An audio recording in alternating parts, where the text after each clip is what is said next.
disable both our mics. So here we are. Oh, I gotta wait. I gotta pull up. What is it? Where is it? Where is it? Where is it? Where is it? Where is it?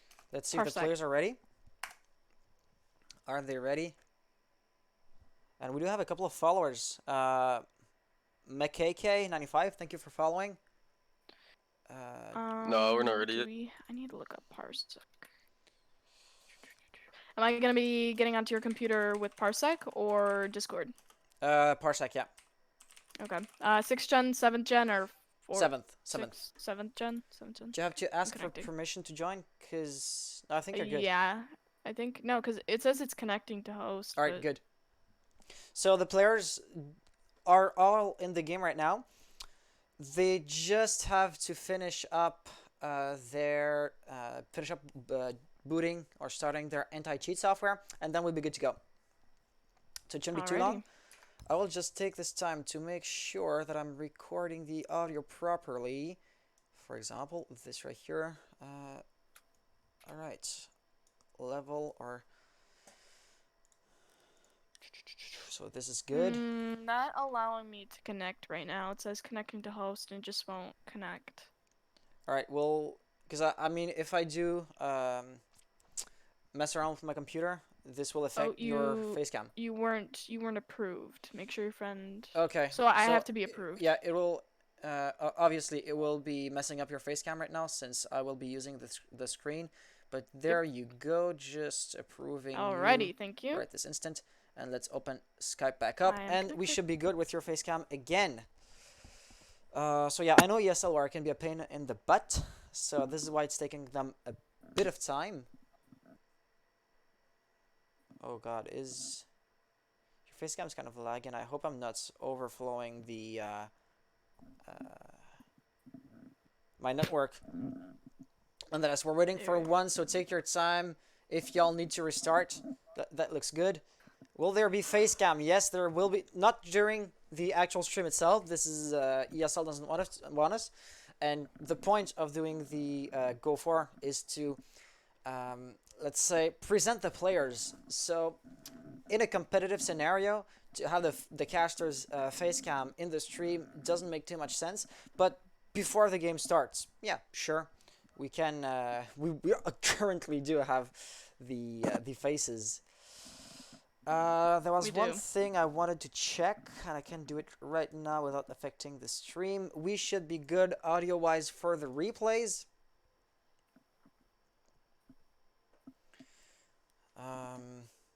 So the players on the Vital team seem to be a bit confused as to how ESL wire works, and I haven't used it in a while.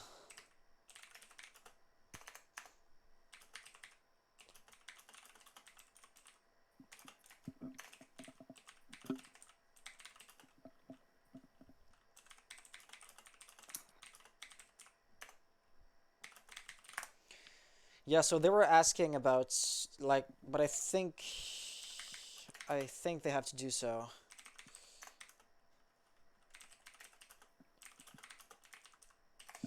Yeah.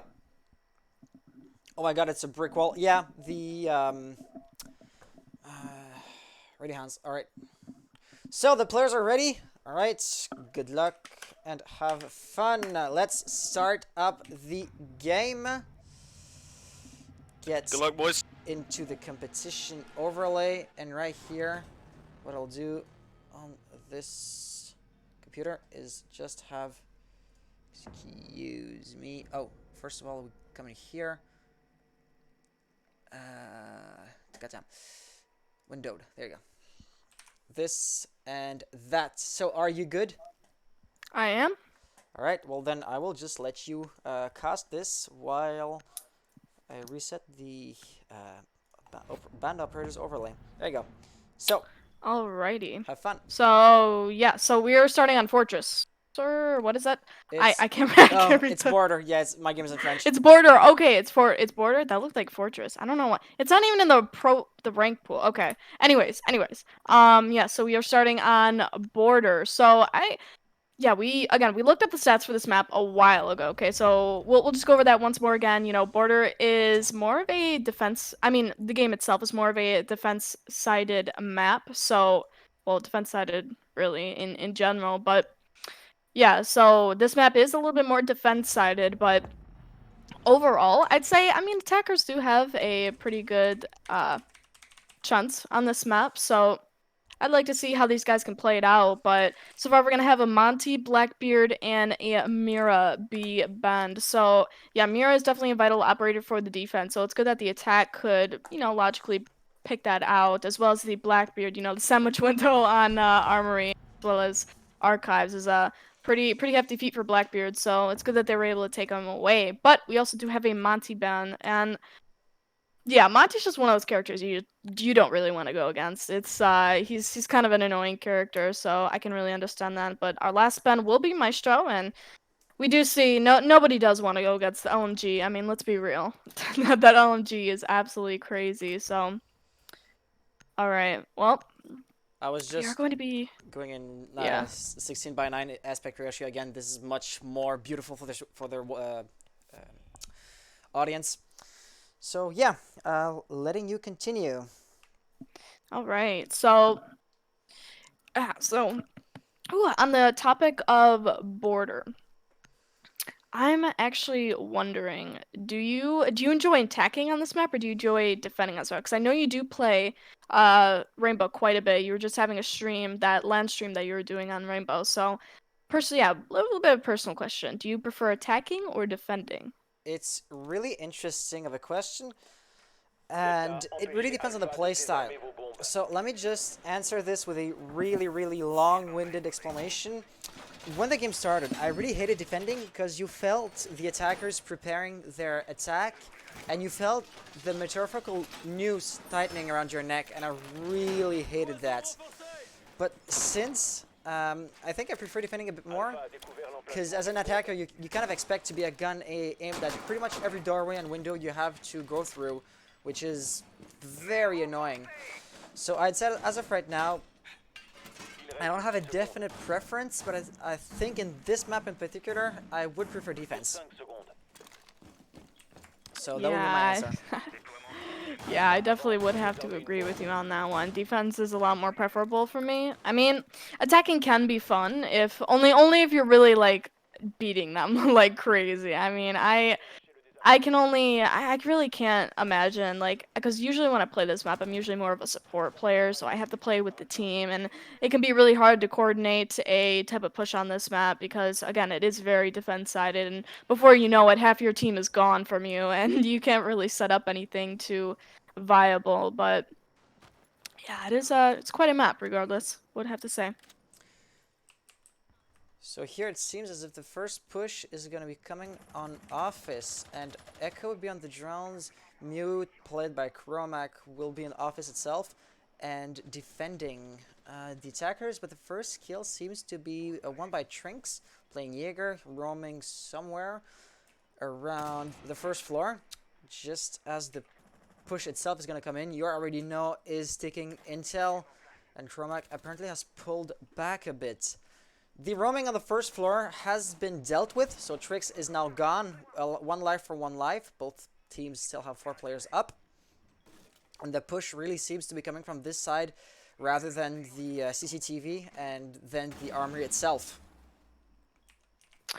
Yeah, so it does look like it's going to be more of an archives execute, which is a little bit, out of the blue from these guys. It does seem a little bit unorthodox to hit the east side rather than the west side of the objective. But I do like to see it. You like to see something coming up, and we are going to see another kill for the attacking team. This time it's going to be on Mute, coming from the Thatcher. So yes, Office has been breached into. Looks like they might be able to get control here. Yep, they are going to get control and a good breach into the objective. Now Echo's going to be peeking a little bit here, but is not going to be able to capitalize on any kills so far. Yeah, he's just going back and forth, kind of playing tag with the other players, but he does get down from a very aggressive Thatcher. Thatcher's going to get downed in response, but now it is going to be a round for the attackers as they just were able to walk straight into the objective. It seems that it was absolute chaos by the end of that, but yeah, it does seem like an office push was pretty successful for these guys, what I have to say.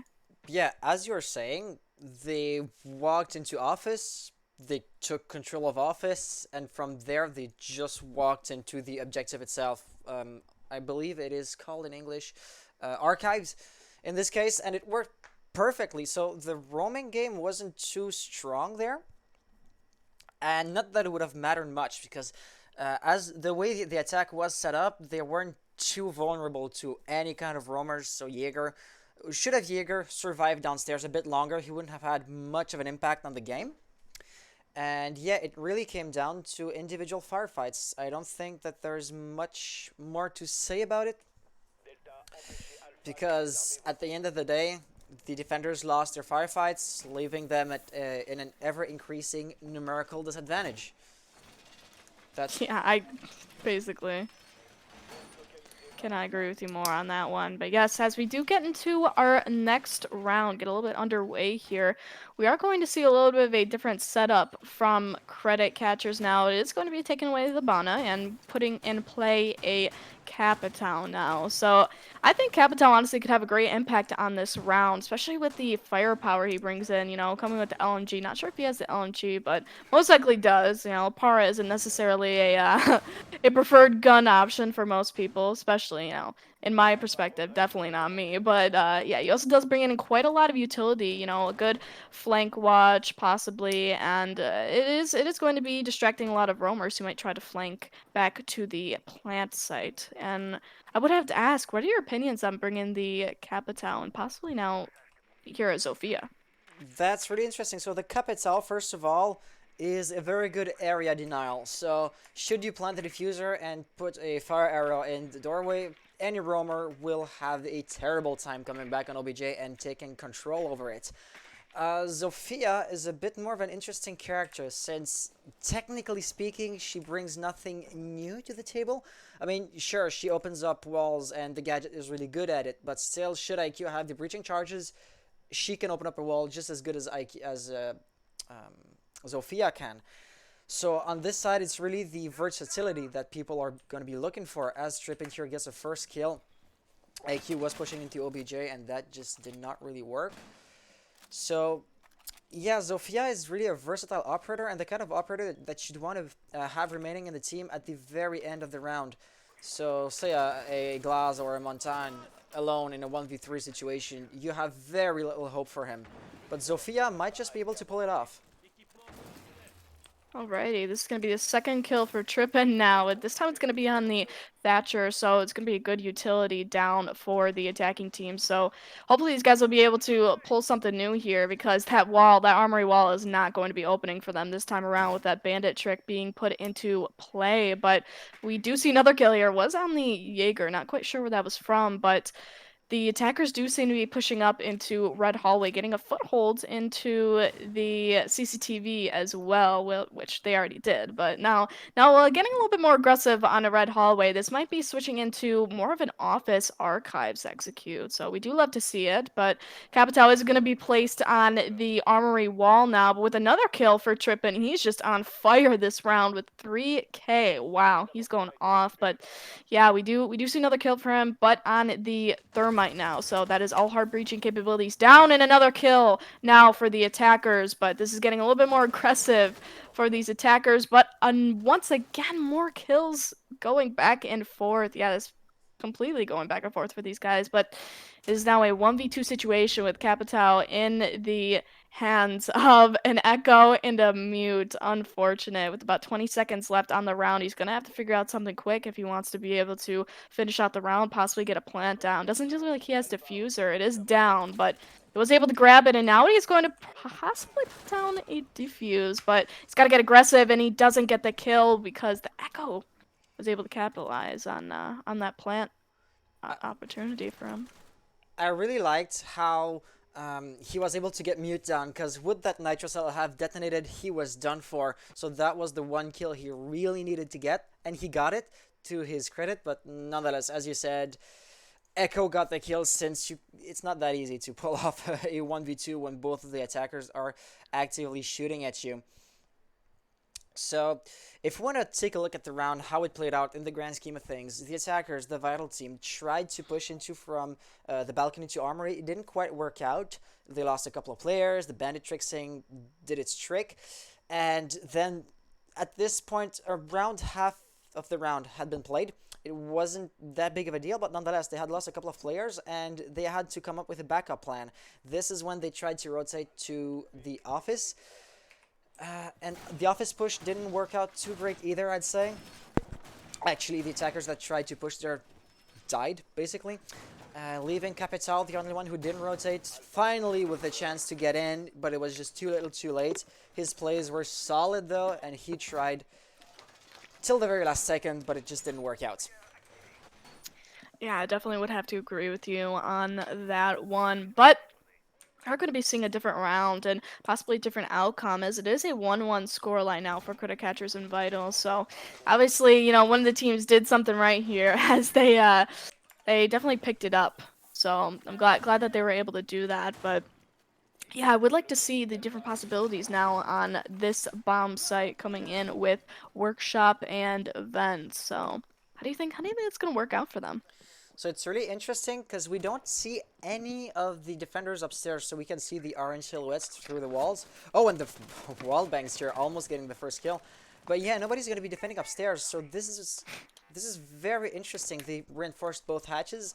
Didn't see the defender reinforcing them, but we did pan through and we saw the hatches being that have been reinforced, and they totally abandoned the top floor, which is going to be very interesting. Usually you have the attackers pushing the top floor, defenders trying to hold it as much as they can, which leads to 2 or 3 deaths on either side, and it leaves us in a, say, 2v2 situation to attack the actual OBJ itself. In this case, we'll have a 5v5 on the bomb sites, which is quite unusual for this OBJ. As we get the first kill here, GT was able to get it in really fast, and it just worked out perfectly for him. For sure, for sure. So yeah, definitely does seem like it's going to be a turtle strat for the defenders. Not really working out for them, fortunately, as 2 kills have already been opening up the round here with about 1.5 minutes left on the clock. But yeah, nonetheless, a 5v3 situation definitely gone wrong for the defenders. They were not able to protect the upstairs, and now for that, they do have a lot of angles peeking down on them. So yeah, you definitely don't want to have a turtle strat on this bomb site specifically because of the verticality, really, of of this bomb site in general, because it is horrible when you do have to go up against it. But it does seem like Twitch here is going to possibly get a little bit aggressive. She is going to put down a breach, but it does get hit, and she doesn't get the breach down, unfortunately. Now Echo's going to be taking some hits here. Doesn't necessarily know where it is, but a kill for Trippin now, a big player so far for Team Vital, but possibly an engagement with Twitch now, as they do have the intel to know where Trippin was. She is kind of getting a little bit aggressive, doesn't kind of scoping out the area for herself, but Trippin does see the Twitch and doesn't necessarily get into an engagement with her. No, He's pinned though, and possibly. any wallbang will be the death of him. He is so low HP wise, and there we go. He gets picked off, leaving us in a 2v2 situation, but the timer is slowly but surely running out. So with 20 seconds remaining, should the defenders have solid pre-fires, they might actually be able to pick this round. It is not yet certain. However, first shots here being fired does not barely though get the kill, as he will be getting pushed from Twitch right here. My bad, Sledge, I believe, who got the kill. And yeah, I was saying if the defenders can just hold off the attackers, they might win the round. But if you just lose your firefights, that's not gonna amount to anything. Yeah, the whole round kind of definitely seemed to be going to individual engagements where it just kind of fell under the attackers' advantage, where they were able to get quite a lot of early picks onto the defenders. Yeah, you see the Jaeger pick right there, as well as the Twitch and Smoke going at it, but she was eventually able to get the kill on him due to his low health, but unfortunately, they did all fall down like dominoes to the attackers, especially with the verticality of the push with their turtle strat. Did not work out for them very well. Fortunate. So the one thing I'd like to commend the Vital team for, however, is their willingness to try to come up with something new. So most teams, or most I would say rank level teams, will just use the common strategy that everybody knows and everybody applies. So here they tried something new, which shows us that they actually think for themselves instead of just following whatever the community seems to have a consensus on. And maybe this time it didn't work out, but maybe their next invention, their next idea is going to work out. And I will be very interested to see what they can come up with on other bomb sites. As we can see right here, there will be again playing turtle pretty much. So Mute went upstairs to reinforce the hatches and will be running back down the staircase as the attackers are spawning. So that doesn't look too different from the previous round.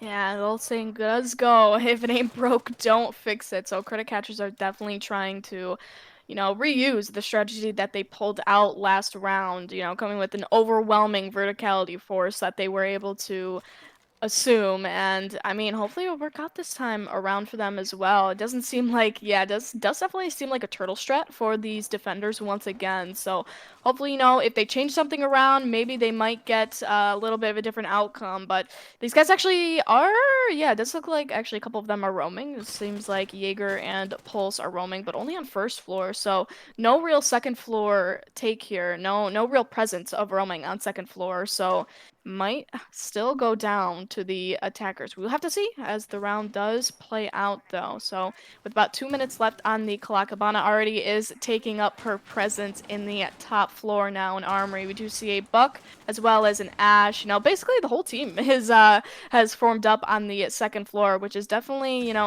it's not uncommon for, the whole team to form up on the second floor, considering it is a very good advantage for these teams to have. But with the first kill in the round is going to be for the Bandit onto the Habana. So hard breaching capabilities taken away for these guys. Unfortunately, the hatches did seem to be opened before the Jaeger was able to get his hands on Habana. But nonetheless, hard breaching is completely taken away for the rest of the round. And Bandit seems to be getting another kill through the ceiling here. This time getting the kill on the carrier of the diffuser. So that was Thatcher. And one of the attackers will have to rotate around to get the diffuser back before pushing into the objective.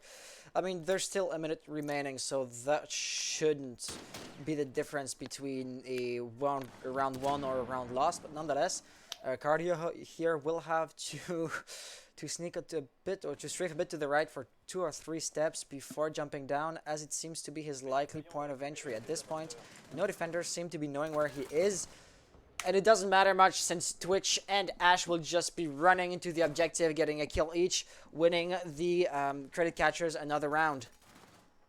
Yeah, so again with if it ain't broke, don't fix it. That's basically the motto going here for the attacking team. Unfortunately, the defense wasn't able to get their hands on enough attackers, and they did fall prey to their strategy in the end. But we do see that this is actually going to put us into, I believe, a 3-1 scoreline coming in with all of these replays. It was absolutely wild. These guys were quite the team, even though they were not able to win out the round. They did try their hearts out, and I do commend them for that one. But yes, a 3-1 scoreline as we walk into the next round. And now we are going to see a 6-pick off from Ash to Nomad. So a little bit of a conversation about Nomad. She's actually quite the operator, at least, in my opinion. She is very great for, obviously, flank watch, flank prevention, that whole situation for,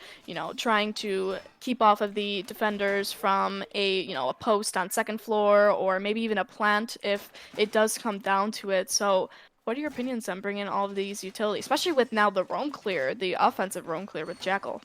Yeah, so the one thing I'd like to point out is the Vital team doesn't seem to be playing the roaming game too heavily. So yeah, definitely, Nomad and Jackal, really good, really strong anti-roaming operators. However, if you bring the counter to an operator or to a playstyle that is not being played, it is, I don't want to say wasted utility, but it's not the best pick of operator that you could have done, which seems to be kind of the case here. So if we take a third-person view here, everybody is either on site or really close to it. So here, defending the office will not be considered roaming by any stretch of the imagination.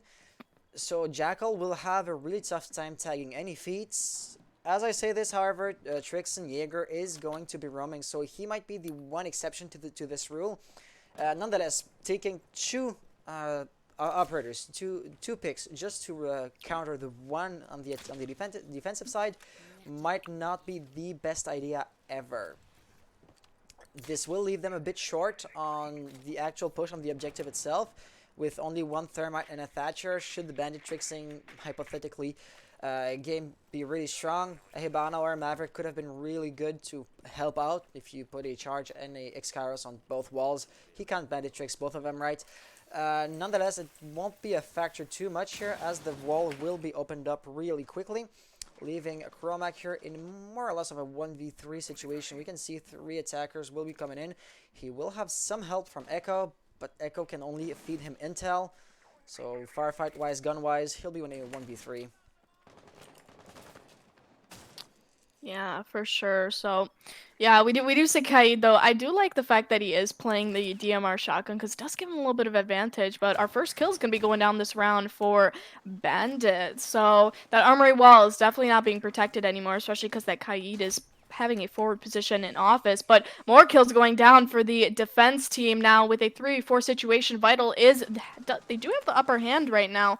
But another kill for Solitaire, but more kills just coming back, more refrags coming for the Vital team with a 2v3 situation now with about a minute left on the clock. These guys, the time is ticking down for them. They're going to have to do something. They have to possibly have an execute or a hasty push if they want to be able to get possibly a plant down, maybe win out the round for their team. So a Thermite and Thatcher combo is definitely going to be a a preferable combo for taking away those pesky walls. But with Kaid in place in office, they are going to have a bit of a problem. But as I say that, Kaid goes down. He's fallen down, but that Thermite does go down as well with a 2v1 situation with about 20 seconds. So, yeah, that doesn't really have too much hope here, especially with the Echo sitting in Fountain right now. He's kind of holding them down, but ACOG versus Hollow, not going to work out very well. Obviously, it is being shown here with an obvious advantage towards Echo.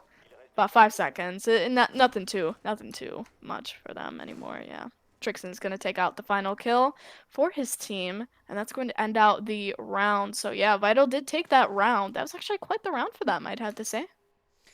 What I find interesting here is the Kuda catchers tried to go for the just about the same push as we had the very first round. So the very first round we defended Armory, and they walked into office with very little resistance. And right after that, they were able to get into the Archives bomb site and plant the diffuser quite easily. However, this time it just did not work out, so the defenders here on Vital seemed to know how the push would, or from which side the push would be coming from, and they knew how to counter it, which worked out really good. We saw Thermite here, who kind of hesitated, didn't know that Thermite was on his right flank, and that got him killed. Nonetheless, Thatcher ended up in a 1v2 situation with very little time remaining, which ended up being his doom. Yeah, I can't agree with you more on that one. Unfortunately, it did come down to the flank from the I believe Jaeger, was it, onto the Thermite? Yes. Yes, it was the flank onto the Thermite that possibly actually really ended it all for the chances of actually winning out that round, unfortunately. But now we will see a bit of a different setup here. It is going to be a downstairs a bomb site. So these guys haven't really had too much luck with holding the workshop events area. So maybe they'll be able to switch up something a little bit different here. They aren't going to have any type of foothold into a bathroom. A little bit interesting, but yeah, these guys are going to be sitting up in the top floor. No more charge strat for them, it seems. But I don't know, they might be moving down here a little bit as the round goes on. Haven't really seen too much, but hopefully we'll get some contesting factors in here. Yeah, it does seem like it is going to be a top floor hold for 2 of the 5 members of Vital. These 2 members being Mute, and let's just find the other one, Jaeger. Jaeger can be roaming pretty efficiently with his 3 speed. Mute will probably... he has a shotgun as well, which is not an ideal roaming weapon. So I believe he'll be sitting in archives and army and waiting for people to push him. First round here will take info on his position. Nonetheless, he will be remaining here and holding the line.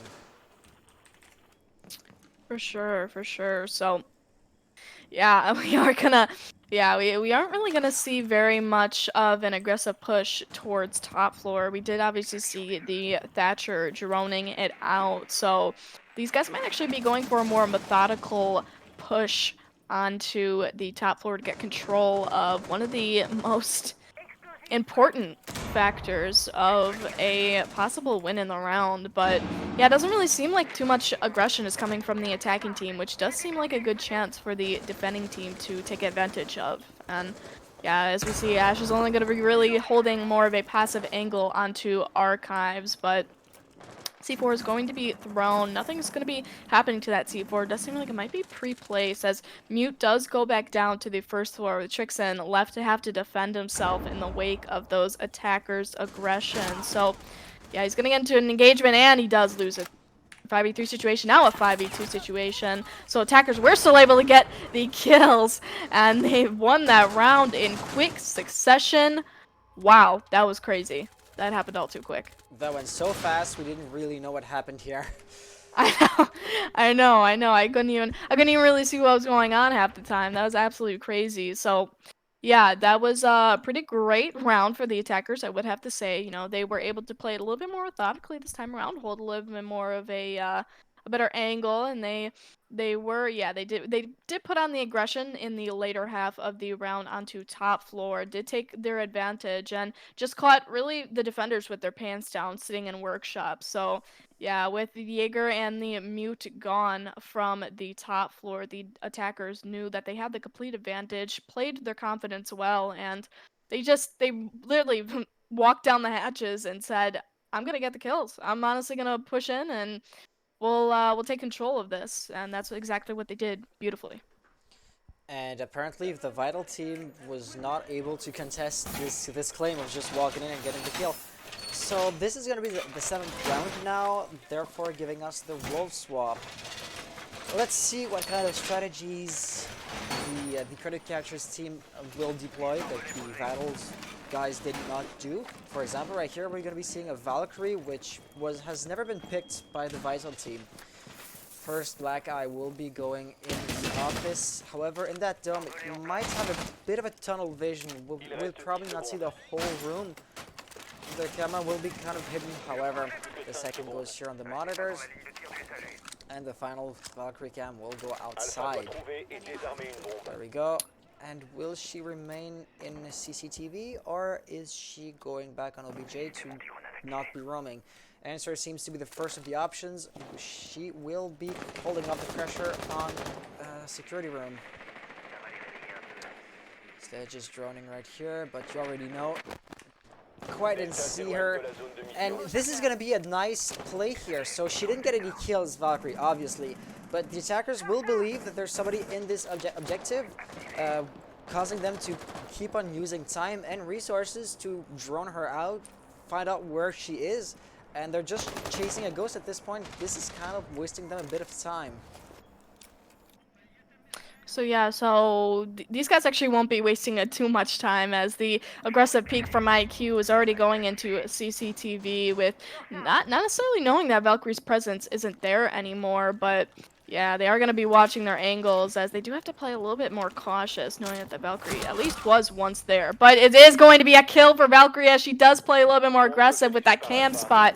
Wow, that was a beautifully placed cam. So yeah, IQ is going to be going down. No Claymore is going to be placed, unfortunately for her, and it is going to be Bandit left to defend himself, as Valkyrie did take a little bit more of a passive angle now. And yeah, that Valcam is going to be going down, but the damage has already been done, the kills have already been made, and another refrag for the Vital team. Now it's going to be Jaeger getting the kill with a armory push this time around. So this is actually the first time we have seen a true full-on armory push, even now at the role swap especially, because these guys are bringing a little bit something different to the table. And you know, even with their player down, they know they have to grab that wall. They have to be able to be aggressive with it. And yet again, another kill for the attackers now. This time it's going to be on the Legion. So a vital trap operator for the defenders. He is going to be going down, and with another bandit trick, the thermite is going to be taken away. But bandit, again, he is going to be downed now. So it is up to Valkyrie to get the kills on the presiding attackers now that are in the objective. But yeah, the Nitrocell didn't get anything from the Valkyrie, unfortunate. But with a little bit of, a little bit over 30 seconds left on the clock, it's a 2v4 situation.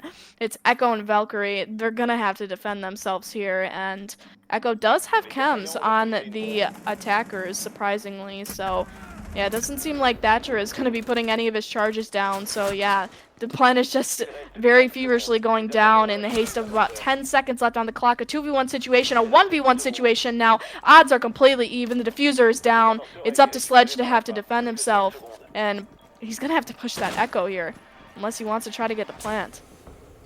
And oh And no, yeah. he just did not try. He went in for the kill when he should have played defensively. The one big issue was that the last guy was Echo, so there was no real good answer to his dilemma. Should I push in the kill or should I try to plant? With an Echo drone, you know you're gonna be denied the plant before you can do anything about it. So yeah, at this point he should have gone for the kill and ended up realizing he couldn't do it. So this is where it kind of crumbled together. Nonetheless, as you were saying near the end of the round, that was really nicely played. So it was kind of slow-ish for most of the time. So attackers were trying to get in, didn't quite work out. Bandit tricksing prevented them. Eventually, they were able to get Bandit down. Was it a wallbang through the floor from the room from the floor below? The vets room. Yeah, exactly. It was from the main hallway. Unfortunately, I believe the Ash actually made a hole into the floorboards, and he was able to kill the bandit from that. Unfortunate. So that's how it ended up happening. Nice place here. So they definitely know their angles. And once this was done, well, the attackers could just walk in. But even then, the objective was not opened at all. There was nowhere for them to plant, and they could just not get their kills. Both teams trading a couple of kills. So this was really an even round, which ended up being won by the credit catchers here. Let's see, however, if the Vital team might be able to win their second attack, because once again, it was really close. So any mistake or any stroke of luck might just turn the tides. For sure, for sure. So, yeah, and unfortunately, yeah, we are going to put a 5-2 situation. Only one round from match points. These guys are on the they're on the edge here. They're going to have to do something a little bit different. Maybe get a little bit more frags in the early parts of the round if they want to secure more round wins for their team. And unfortunate as it is, these guys are also, they've been playing their hearts out. They still have been doing their best, trying their best efforts to win out these rounds. And again, I do give them, kudos for that. But still, we are going to be seeing now a workshop hold. So a little bit interesting. We're going to have two people roaming. It's going to be this time around Legion and Jaeger. So hopefully these guys will be able to get some kills. Maybe, push back the defenders, or sorry, the attackers, and maybe win out the round for their team, put them into a match point situation. So right now, Trippin is just holding the angle. He doesn't want to be pushing in, just cutting off the rotation, which is exactly what he's going to do here. Nice picks. So Cardio here will be totally surrounded. He knows the pressure is coming. He will, however, be using or forcing Thermite to use one of his... oh, he didn't know he was there. He almost got the triple kill here. Actually, I believe Thatcher is, well, done, as we can see, which gives him, well, 2 picks. Nonetheless, his position at the very beginning wasn't known, so this is how he got a first, or actually free kill on Ash. The second rush on Thatcher was really good, so he knew he was surrounded, he knew his time was counted, but instead of dropping down the hatch and to just bailing out, he went in, he went for the kill, and it could have gone differently. I mean, Thatcher was a bullet from dying. So very nice place here, just too little too late.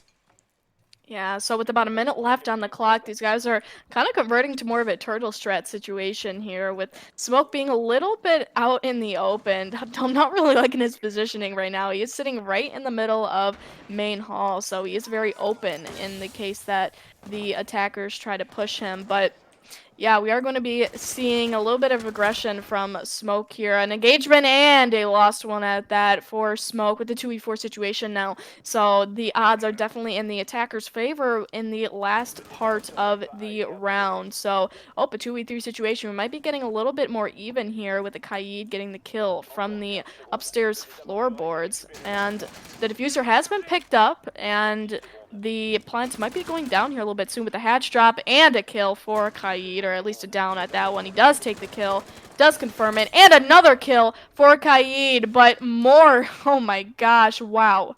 That was, I believe that was, yeah, that was a, the tides completely changed for the defenders. Yeah, because the smoke, or the sledge went down at the end. Wow. I can't even, it all just happened at once. Oh my gosh. Yeah, so I believe what happened was that the attackers tried to commit to the push and they just lost their engagements. The IQ dropped from the hatch, and the I believe it was the Thatcher that tried to push into vents, tried to make the plan, and both of them just got completely they just got slammed. I hate to say it. They just got taken away from the round at that point. They were not able to win out their engagements, and they lost the round for it because it in effect it did become a 1v2 situation. So the one thing I liked, first of all, was to see, even though we had the role swap, we saw a nice defense from the upstairs floor. So this was quite nice to see. It was refreshing, actually. And then we saw Sledge just coming in here. Did he get actually a triple kill? No, no, no. We saw 3 kills in the kill feed, but they were blue team's kills. And it was due to Kaid's double kill and the goo mine, which is quite unfortunate. It's quite a, I'd say, simple way of dying. And Sledge should have known that the next goo mine was going to be fatal to him.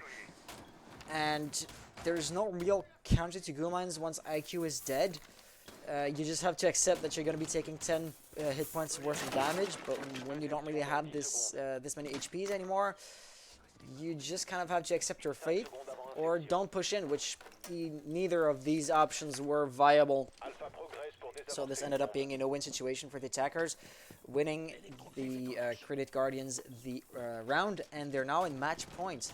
For their match point, for the very first round, for the very first time, sorry, we will be seeing a customs defense.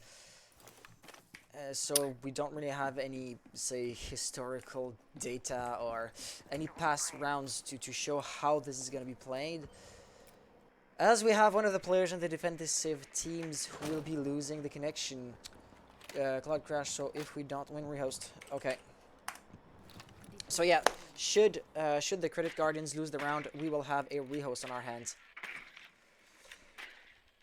Alrighty, so yeah, with unfortunately a 45 situation, it does put the attackers already at odds to win out the round. But again, this is more of a defense-sided game in effect. But yes, so with about 2 minutes left on the clock, these guys are just kind of more so droning the objective out. They're trying to get as much intel as they possibly can. They do have CCTV control as of right now, which is a good vertical situation for them to place themselves in. So yeah, it is basically up to Kaid to get the engagements won for his team. But with the 3v5 situation now, the Jaeger is going to be going down, and yeah, it does look like this round's going to be played out for Vital, as Castle did take a little bit of damage there. Well, actually, quite a lot of damage. He's at about, it seems like about 5 to 10 health now, so he's not really too much use if he does get into a head-to-head battle. But Bandit going down now with a vertical with the verticality of the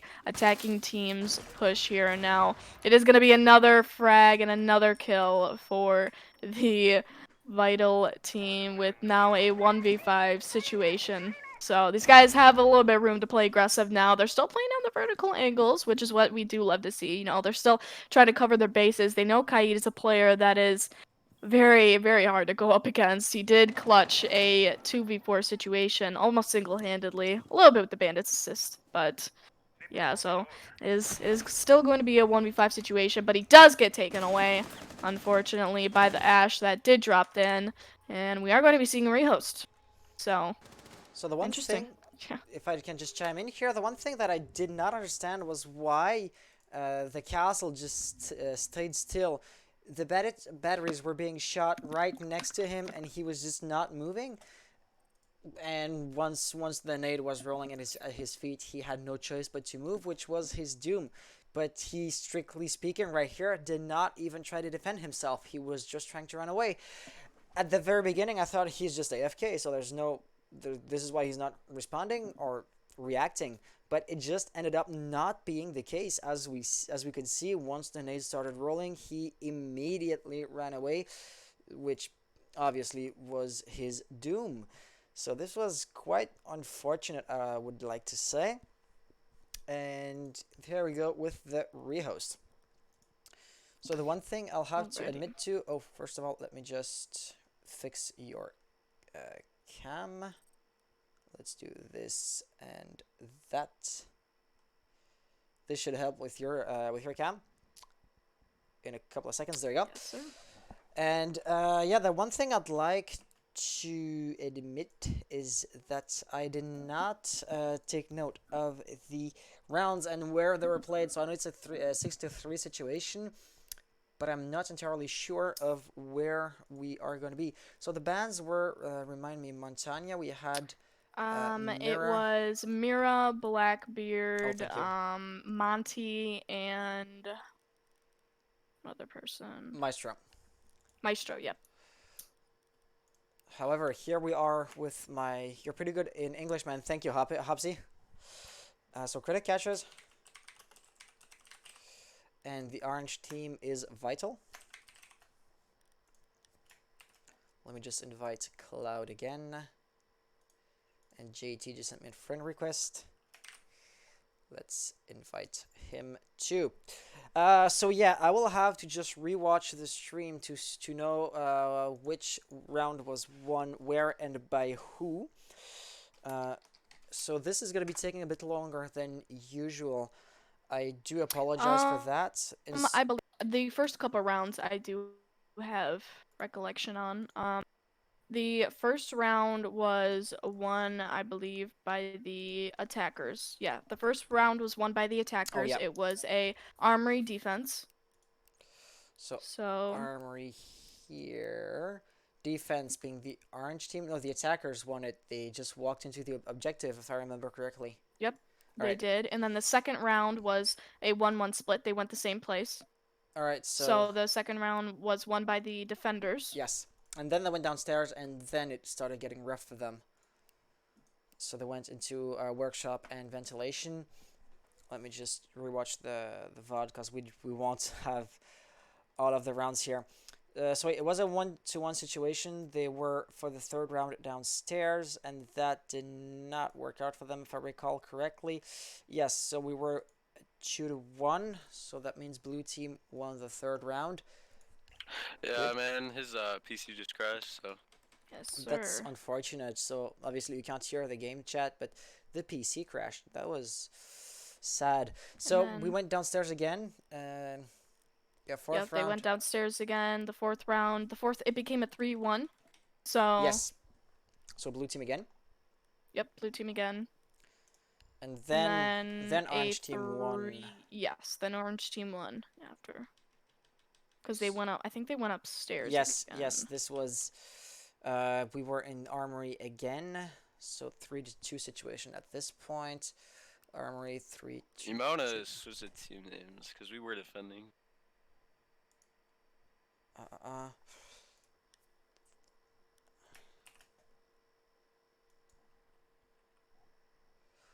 Oh, damn.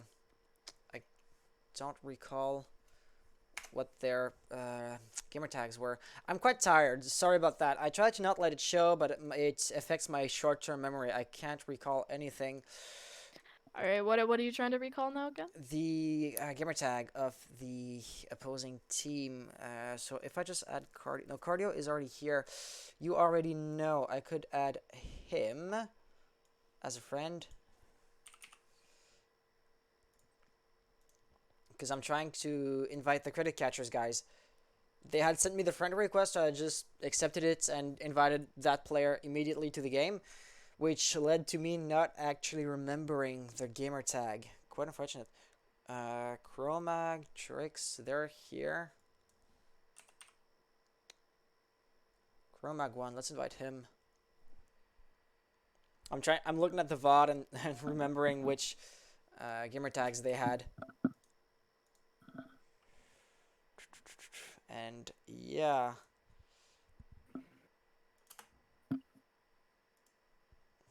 Looking at this. Solitaire God. We had also Solitaire God as a gamer tag. But oh, oh my god, this is not gonna be easy for me tonight.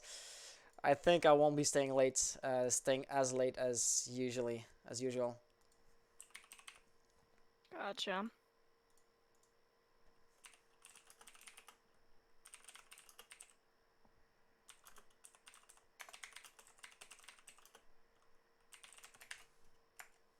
Just asking them in game chat if they can invite, as this stream is gonna be a bit, say, slow right now. Nothing much is happening. So, oh, it was Cloud. There we go. Now I have the gamer tag.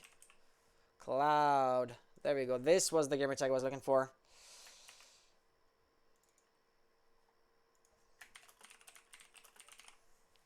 Let's just send him the I invited you message.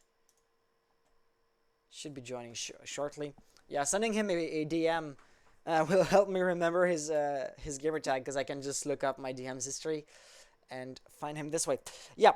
So the round was won. If we just want to go back to this round history, this was the 6th round. Was won by the blue team, and they were Armory, I believe. Am I right, or am I just mistaken? No, they were downstairs again. Won by the blue team. This put us. Who PCs crashed like that in the middle of the game?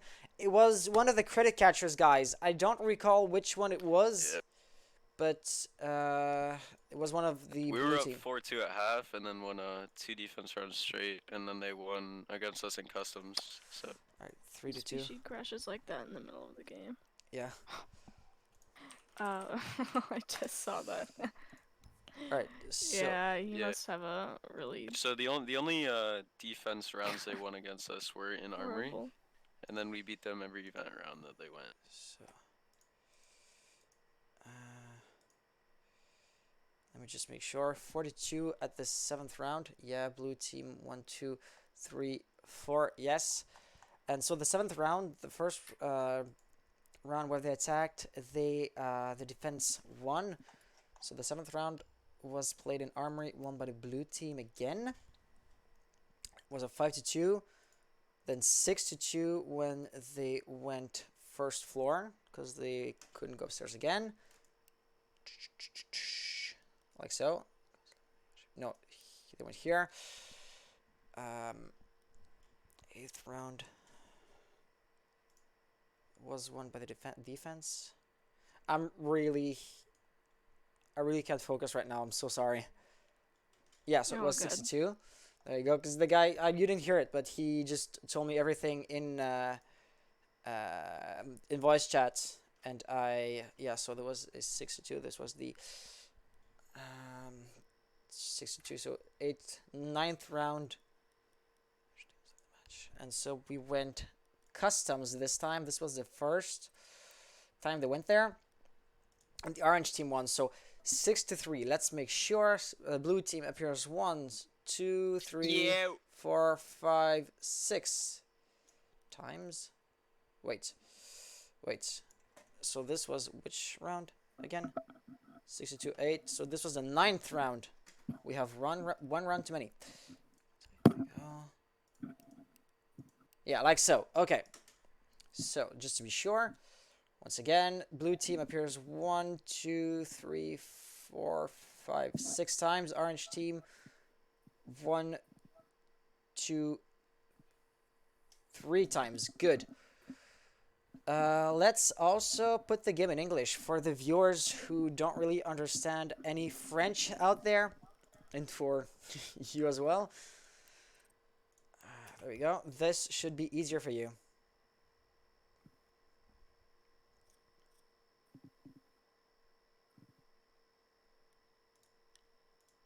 There we go. Okay. So everything seems to be back in order. If I'm missing anything, please tell me so. Oh, so with the cams right now, Yes? my cam is like freezing up, We're and gonna. You Yeah, I guys see go that. to orange team. We're on blue team because that's how the rounds are set is there up a that way we you could won. fix that? Even though that we were on defense. I was, excuse me. And we're just waiting on Cloud. I was So listening to what tripping if you mind switching. I was listening to what the guys in game were saying. Cause this was about the game. Yeah, I believe He'll be here in a second. the computer is Alright, just chill. is overworked, which leads to some freezes in your webcam. So right now your cam is totally frozen, which is obviously not ideal. Is it?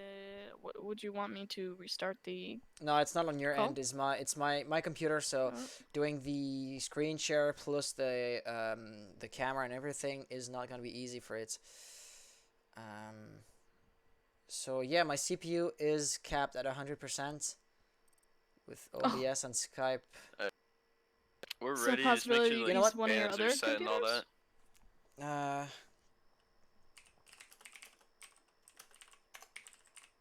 I didn't understand what the guy in game said. Give me a second. It's fine. We're ready. Whatever. Make sure the operators that were banned are banned. Yeah. So we had.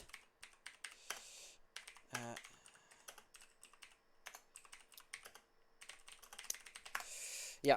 Yeah. So Monty, BB, Mira, and Maestro were banned.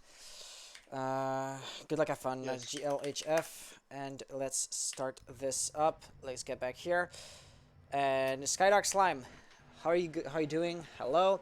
You know what? I could actually very simply just do a screen share with Skype, which would therefore eliminate the need to have Parsec running. What do you think? This could help alleviate a bit of the weight on the computer. So the problem is that I'd be seeing the screen share on my phone. Oh, okay.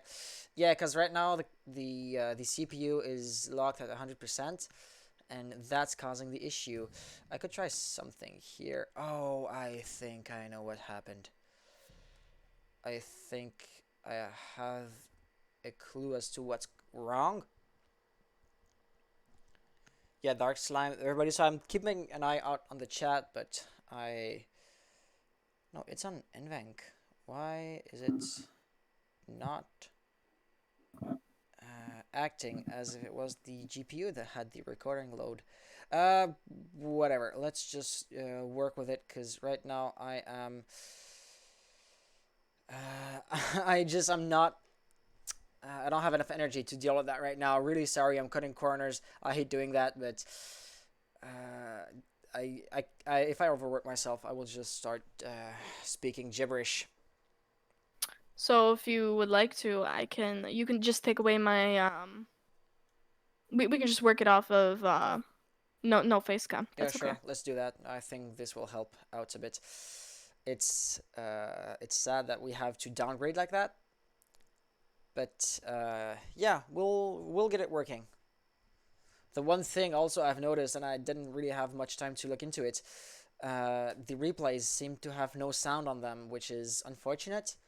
So this is also something I did not have time to look into. I didn't want to do this, but that. There you go. Now you should have a nice and fluid screen share. Alrighty. Yep. Yes, I do. Alrighty. So, do you want to talk about the game where we are right now? It's a 6-3 situation, and so it was going pretty good for the credit catchers, but they kind of let the last round slip, in my opinion. So yeah, of course they were down a man, so this did not help them, but there were a couple of picks that were just unfortunate, really. Bandit got put down, and I did not see anybody try to revive him. We saw, once again, Castle not really moving when he was getting shot at, so this was unfortunate as well. And last but not least, I don't feel the credit catchers play as being as aggressive as they usually would be. They were really just waiting and waiting for Vital guys to come up to them, which led to their demise. They lost these firefights pretty easily. For sure. I definitely would have to agree. Here, let me put in full screen mode. All right, so yeah, now I'm on complete full screen mode. I can see the screen pretty well. So yes, it's actually quite a lot better than the previous situation we had. So And you know what? very This glad. should help as well. If I just disable the outputs, you should have a way more fluid screen. 10 seconds left. I do actually. That definitely did help me out a lot there. Thank you very much. So, we do get into a 6-3 scoreline now. It's still this match point, but the Vital team was able to take a round from credit catchers. So, yeah, these guys are they do kind of have a comeback situation going, but their momentum kind of might have been shut down by the rehost. So far, that we have seen a lot of situations where I believe the actual momentum was shut down from a 6-4, 6-5 match point lead where these teams were coming back and they might have gotten a couple rounds on the presiding team, but unfortunately, they had to do a rehost and they just completely got shut down. So hopefully we won't be able to see that here. Hopefully we'll be able to see Vital getting a couple picks and might be able to win out a few rounds, maybe put us into overtime, but yeah, so as of right now, I currently am on a frozen screen. Oh, Gonna have to reconnect here. damn, that's unfortunate. I will really have to look into that. This is not ideal. So, if we want to take a look at what's happening here, the roaming, we're totally eliminated. The roamers are out for good now. 2-4 situation. The guys on OBJ are going to be drowned, and they have very little control on the balcony here, which is going to leave Cardio in a 1-4 situation. This trip in on the rappel was just too strong, and Chromac gets the final kill. It was a good round, but yeah, you were talking about momentum being totally lost by the rehost, and yeah, this was definitely the case. But for the credit catchers, so the Vital team just walked into the objective once they were able to neutralize the roamers, and they had very little resistance doing so. This was really uncharacteristic for the blue team to be wiped out in such a quick and drastic fashion as we saw here. So quite surprising. Nonetheless, it worked out really good for the Vital team, and slowly but surely they're creeping their way up to a possible overtime. I mean, they only have 2 rounds to win at this point, so this could be very good for them. And you know what we could do? We could set up another call, but just for the screen share, since you always end up losing connection on Parsec, which is quite unfortunate. I am on a laptop, so if I can just find the dongle and connect it and wire it to the internet, that could help.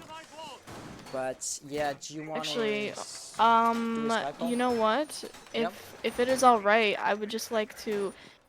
It's all right to be able to just see your OBS screen because it only starts freezing when I'm in the full screen. Okay, so if I do this, or if I do even this, it's good enough for you? Yep. Alright. It should be. Alrighty, thank you so much. But yeah, so I'm sorry for the technical difficulties, but yeah, Vita was able to catch another round yet again from credit catchers. Wow, these guys do seem like they might be able to get a comeback. So it does seem like the opposite situation has happened where credit catchers' momentum was shut down. In fact, so yeah, this rehost might have been a blessing in disguise for Vital. Hopefully we will be able to see another round being taken for Vital, maybe another overtime situation. So, yeah. So as we do get into the next round, as we do get underway here, we're going to see a Jaeger roaming and CCTV. Did seem to be seem to be getting a little bit droned out here now. Yeah, you're definitely getting droned out here as the more aggressive take from Capitao is coming on, as well as Thatcher. You know, these guys are trying to get a vital hold for CCTV, and what better way to do it than to flush the Jaeger out by using Capitao or by using good utility, you know, not having to get into an actual engagement with him. So hopefully these guys will be able to utilize what they do have in store and maybe get a pick. Yeah, so what's interesting here, you were talking about Capitao. The active defense system will not be protecting Cardio here from any fire arrows, so this could be an easy kill without exposing oneself too much. However, here this rotation will be cut off by Trixon, leaving us in a 3 to 5 situation. So as we're talking about the possibility of overtime, it's looking good for another round, at least for the Vital team. So Smoke was able to toss a canister through the planks, through the roof, through the ceiling, sorry, and hold the attackers off ever so for a couple of seconds, but it was just not enough. As we can see, the Vital team here now has full control of Armory, and the pressure will be coming on here. Kaid has to pull back a bit, and this will be limiting the line of sight he has on the hatch itself, and that's not going to be good. Attackers could just be jumping down here and setting foot on the objective. For sure. So yeah, credit catchers, two big operators for them have actually been taken down already with a 5v3 situation with about 45 seconds left on the clock. So yeah, it does definitely seem like a comeback situation for Vital coming into effect, with Smoke being overwhelmed now by the attacking team. Did not get a pick there, even though we did see one of the attackers, unfortunately. But yeah, he's just kind of cornered right now in vents, and Thermite's just sitting there. He doesn't even know that Thermite's there. JT getting a double kill, putting it at a 3v3 situation. The attacking team didn't even drone it out. They didn't even know he was there. Oh my gosh. Wow, that's absolutely wild. So with about 15 seconds left on the clock, it does seem like it might be going for credit catchers now with a 3v2 upset for the defending team, and they won it out and won the game. Wow. That was quite a game for the credit catchers team. Yeah, definitely. I was totally surprised personally by that round's ending. So it was looking kind of grim for the defenders, as you were saying.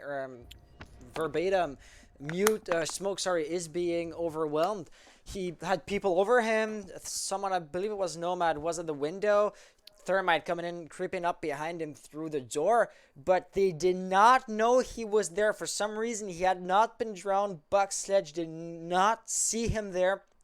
Buck wasn't in the composition this round, so that was really surprising. It ended up so fast because really the attackers could not move forward, so the timer was just running short, and that ended up being their loss. Yeah, it is really unfortunate to happen that way, but a great round end for the credit catchers team, and specifically for Smoke. He was definitely the MVP of that round, coming in with a perfect 3K, a beautiful, elegant 3K, and you know, you could put it on attacking side, saying that, you know, they didn't drone it out or didn't look that where the smoke was, it didn't get enough angles, but I think honestly it was just a very well played situation for the credit catchers team, and a great win for them overall. Let me just refresh this scene correctly, because I don't want to show my comps but the ESL comps instead. So yeah, GG's to them. Definitely, that was pretty beautiful, pretty nice. And did you want to keep on following them, or did you want to jump over to a different match? So actually, let me take a quick look at the current bracket. So obviously the credit catchers are going to be going down. I'm looking at Invictus. I don't know. You know what? For the stream, I think for the stream we'll put it into intermission into the intermission screen. So, we'll be right back. We'll be back shortly. We don't know how long it's gonna take, and we'll keep you guys posted. So we'll be right back, and see you around.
So we are now back after quite the wait, and we'll have our second game starting soon.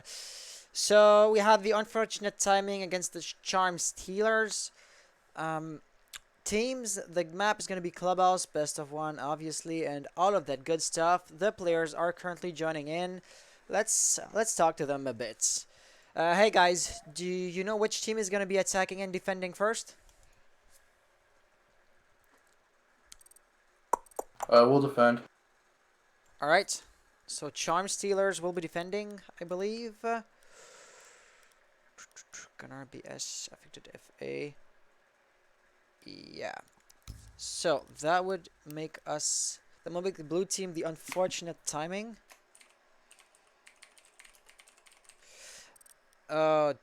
Damn.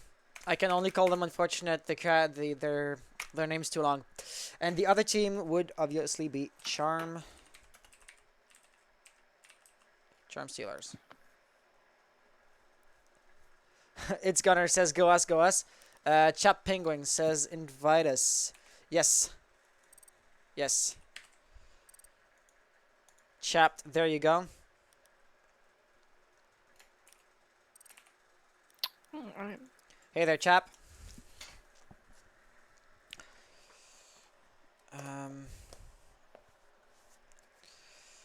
So the map for the Get the spread, gamers. notebook Or less is guys loading Clubhouse. up the game now. He decided it'd be a good idea to play League in between our Oh boy. matches here. So you wouldn't happen to know either of the teams or the players? I don't think I know any of the players, no. All right, because I don't know any of them either.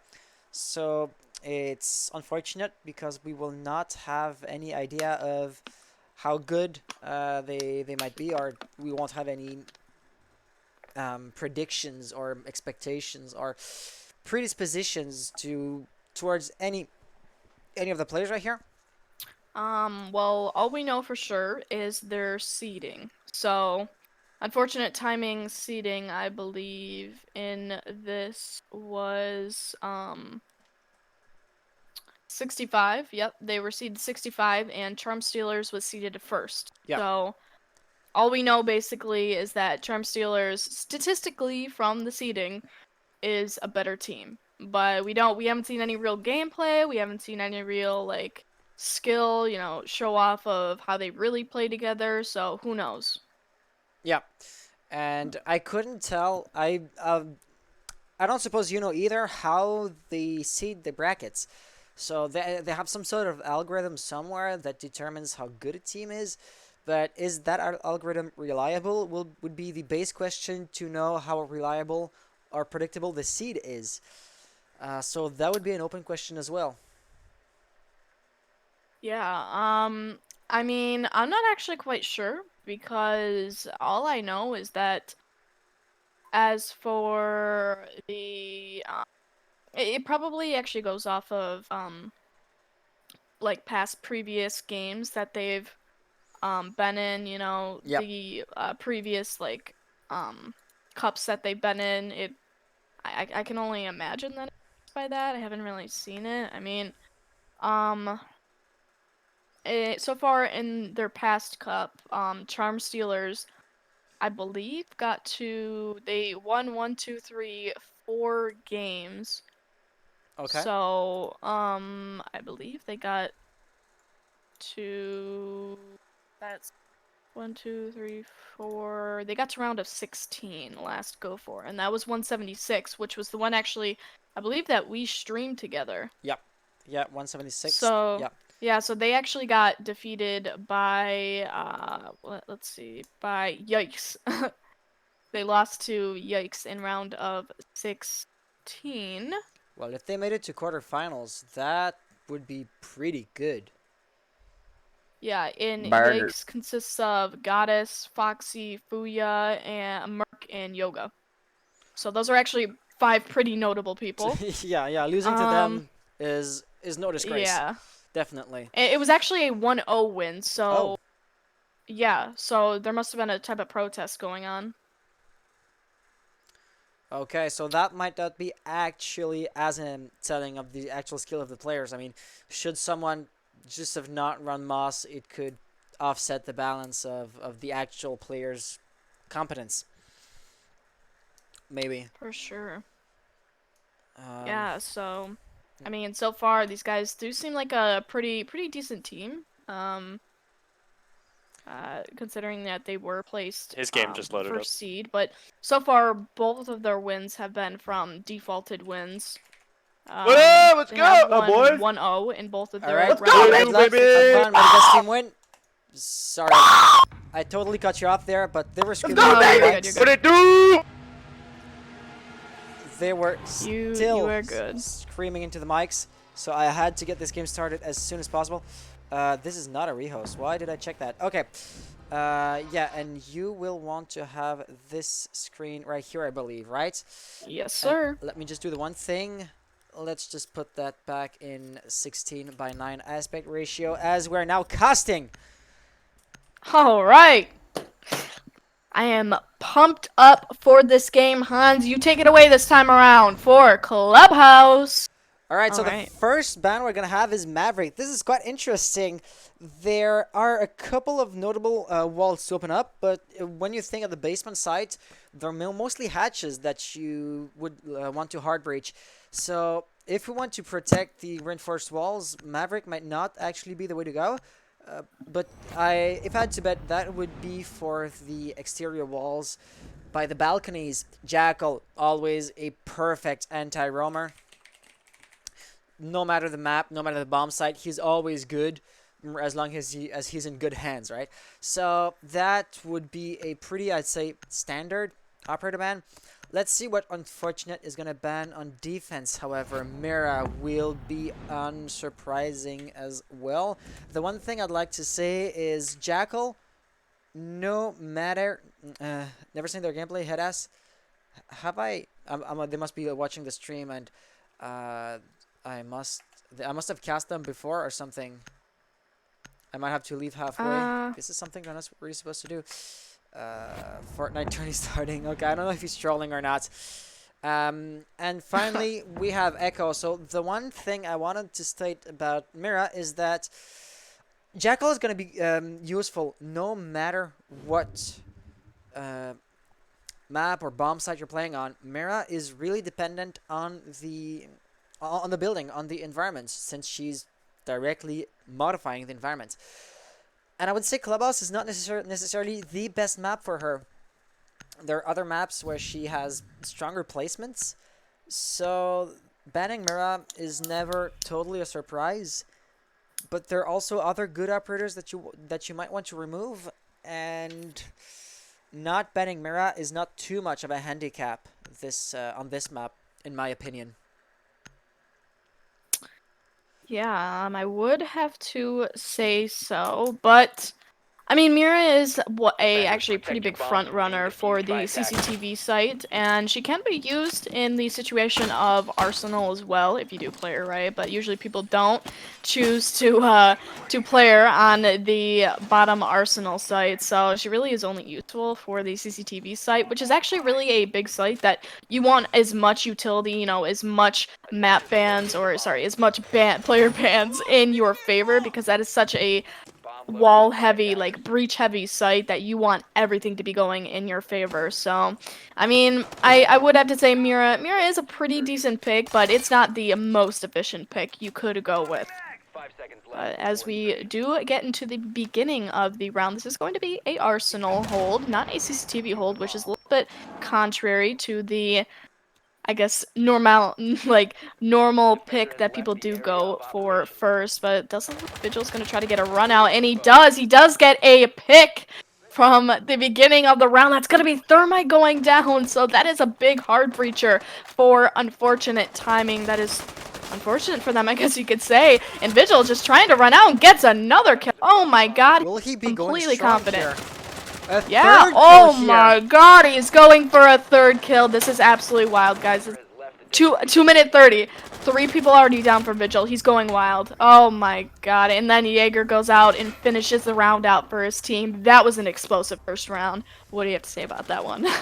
All I can say is Charm Stealers are really confident in their abilities, and it seems to be paying off for them. So they were able to judge perfectly whether it was safe or not. So sometimes he was not going all the way. For example, the second to last run out that Vigil did, he did not see any of the attackers, and instead of pushing forward, he went back into the side, gathered some intel, and then ran out for a second time, which led to his demise.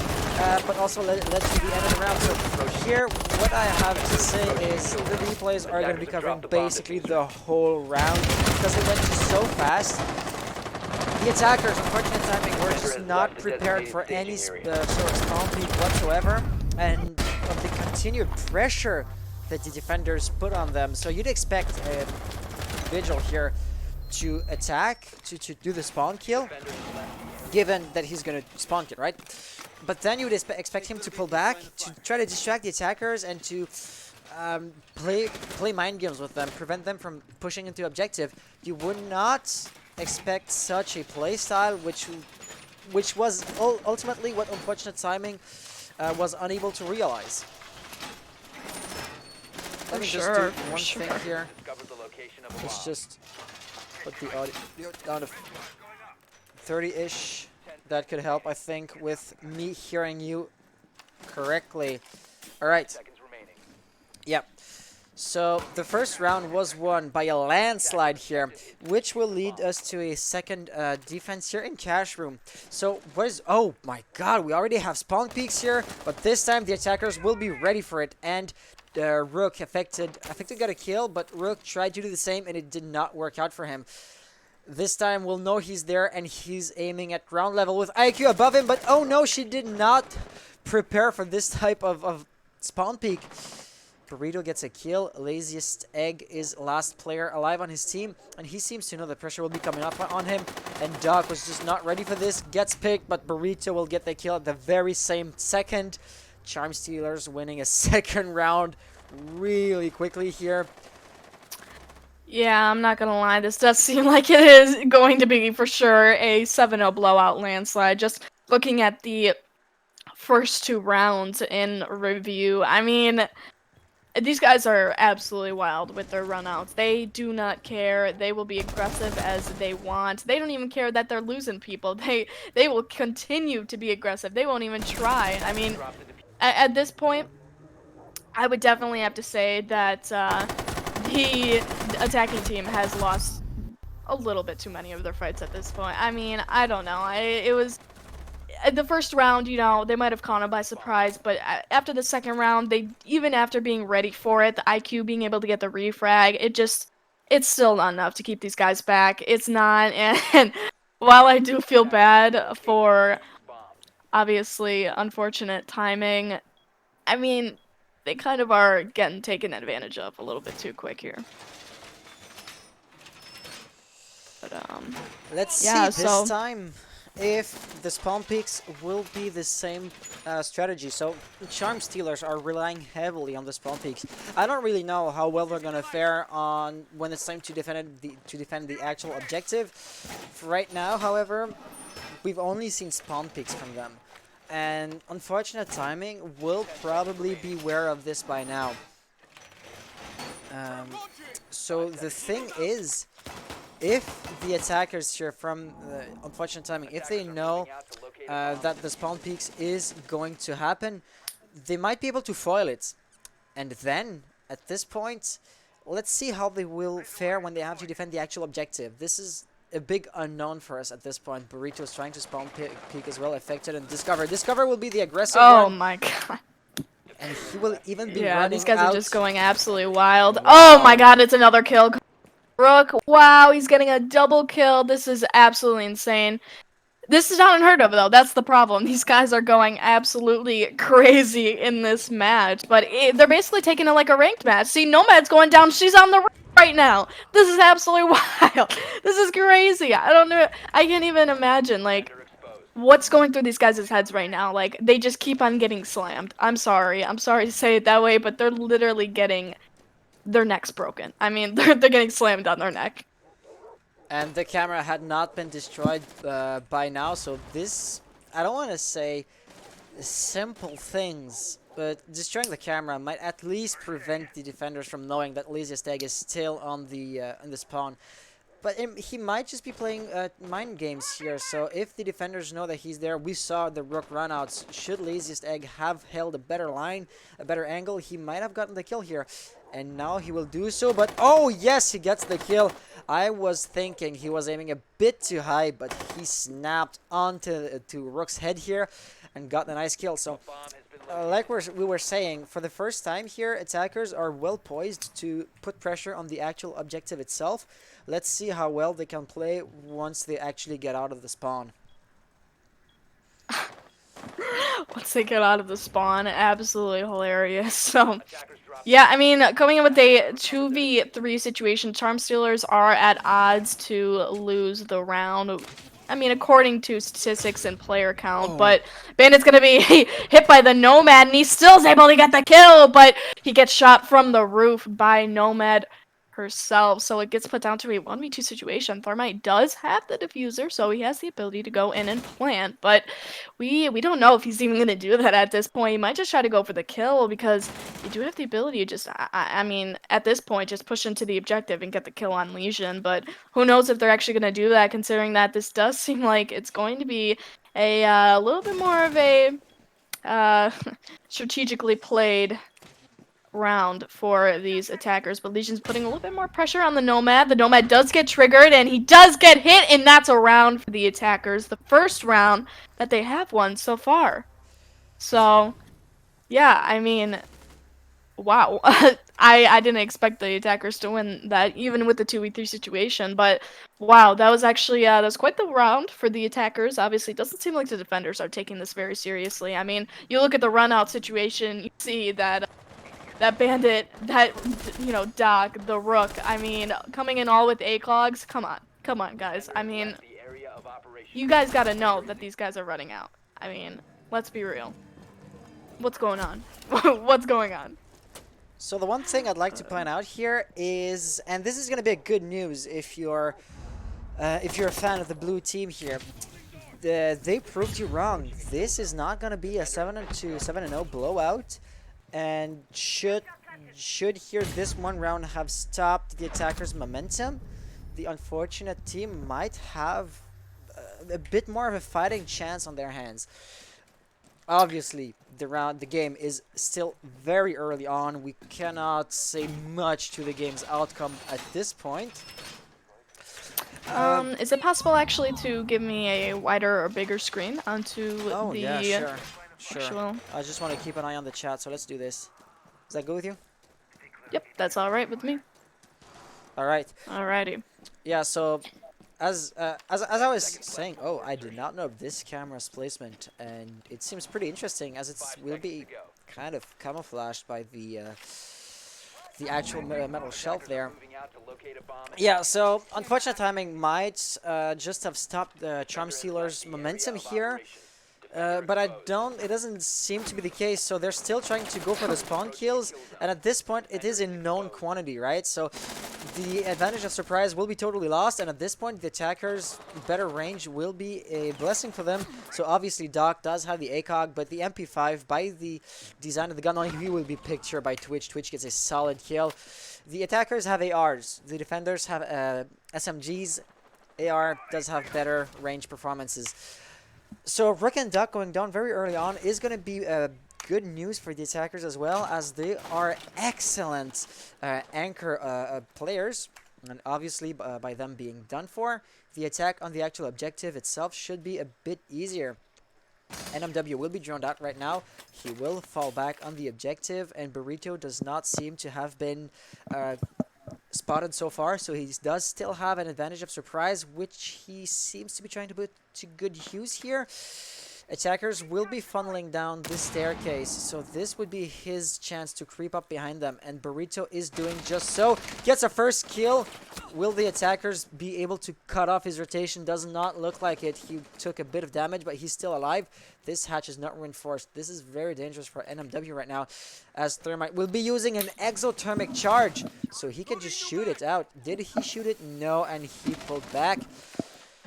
Burrito was also able to link up with his ally, making this, I'd say, an even fight. Obviously, defenders have a disadvantage, but they are holding the one hatch and the one staircase, so they will have an easier time in a 1v1 situation, but once again, they are at a numerical disadvantage. We'll see how it plays with 1 minute remaining. The attackers don't yet have too much pressure on them, but it should not... They will have to push forward. If not, the pressure will come. Yeah, it definitely does seem like the Charm Stealers team in the late halves of the round are taking it a little bit more seriously with the kill. Now a 2v2 situation, the intensity is going up as the seconds tick down. It's about a 30-second round now. A good drop in Moto, but NMW does get the kill on the Thatcher in one last engagement to end off the round. It's going to be Capital trying to go up against the Legion, and Valkyrie steals the kill right from his hands, and that is going to be the round. Jesus. Oh, there's actually engagement with Valkyrie, my bad. But wow, this does seem like Charm Stealers might have to take it a little bit more seriously in the coming rounds now, because they are they're getting a little bit beat here. From the beginning of the round, it was from Rook to Doc to a 5v3 situation, but they still were able to bring it back even with their raw skill and their individual engagements. Yep, Doc gets bested by the Twitch, and yeah, it was quite the round for the attackers. However, they still did try to win against the onslaught of the Charm Stealers team. At this point, like it was a pro league, it's just about surviving this team at this point, because these guys obviously are not taking this game seriously anymore. Oh my god, I can't even keep a straight face while commentating. This is so bad. I'm sorry. Well, let's look at the bright side. This gives us a very laid-back Go4 match to cast. It is a first for me personally. I don't know if you've ever casted a Go4 where the players were, I don't want to say trolling, but it's pretty close to it. Oh yeah. Look, he's even shooting at the Twitch drone. He missed the first shot and then captured it, but yeah, NMW was not even that intent on capturing the drone. At this point, it's just a fun match to cast against. It doesn't even. Oh my gosh, it doesn't even. It doesn't even compare, man. So the one thing my I'd like to point out gosh. here is we have less ACOGs than before, so we would have Rook and Dog. I'm quite surprised. Echo is banned, but they could still play Maestro or Kaid to have a bit more ACOGs due to the spawn kills. Doc will be the only one here, so the spawn kill in game seems to have died down a little bit. Still, Affected is still gonna try it. He knows that someone is on the roof by now, and he will have to use one of the rounds in his Stim Pistol very early on, which is quite unfortunate here. Nonetheless, the attackers are no longer losing so many players at the very beginning of the round. As we can see here, this was a nice trade. Was it even a one-tap by Scuba Diving Duck here? He died pretty fast here.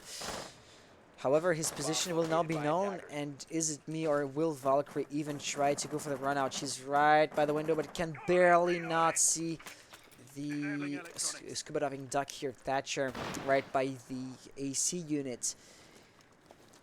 He will try to strafe a bit, but Burrito is no longer in the cameras, trying to take advantage of the situation. Somebody will be peeking the window here, and Gunnar will be getting the kill on Scuba Diving Duck, who is just laying prone out of cover. He was minimizing the silhouette he was giving to Gunnar, but he was not hidden at all. So this was kind of a mistake, I'd say. Nonetheless, with roughly half of the round being played so far, the attackers are at a numerical disadvantage, and the defenders are taking it a bit more seriously, I'd say. It looks like it, at least. They do have some solid positioning, so should someone creep up garage, Alibi will be here, Valkyrie cutting off bedroom, and Gunnar and NMW controlling the actual OBJ itself. It looks to me as if they're taking it a bit more seriously, but we seem to know that Nomad is right here. And we will push her. The Cheeseburger gets the kill. Will he get the second one? No. Burrito with a nice refrag. Defenders still have control of the OBJ, and this is finally going to put us at an even playing field with 50 seconds remaining. It is now time for the unfortunate timing team to push on OBJ. Oh, wow. With about 40 seconds left in the round, it is going to be NMW getting into a heated engagement with Capitao, who's been sitting on the vents for about the whole round, unfortunately. But, yeah, he's just trying to get a good angle. Aggressive player now as Thermite is taking a little bit more of aggressive positioning onto the construction, and NMW getting the kill on the Thermite, putting the diffuser down, and Lazy is trying to get another kill, but he is going to get bested by the Alibi with the pistol. That is really, oh my god, oh my god. Wow, so... He does get killed by the Alibi. She doesn't even control a recoil. She doesn't even control a recoil, unfortunate. I was kind of walking back about what we were saying concerning the charm stealers being not that serious anymore. Like it seemed to me as if they were taking this round a bit more seriously. But when you see Alibi not controlling recoil, maybe even contributing to it, I mean, how can you not? How can you end up shooting at the roof? But no, she still gets the kill, and this puts us at a 4-1 situation. This will be the 6th round as well, so next round is the last one before we have the role swap.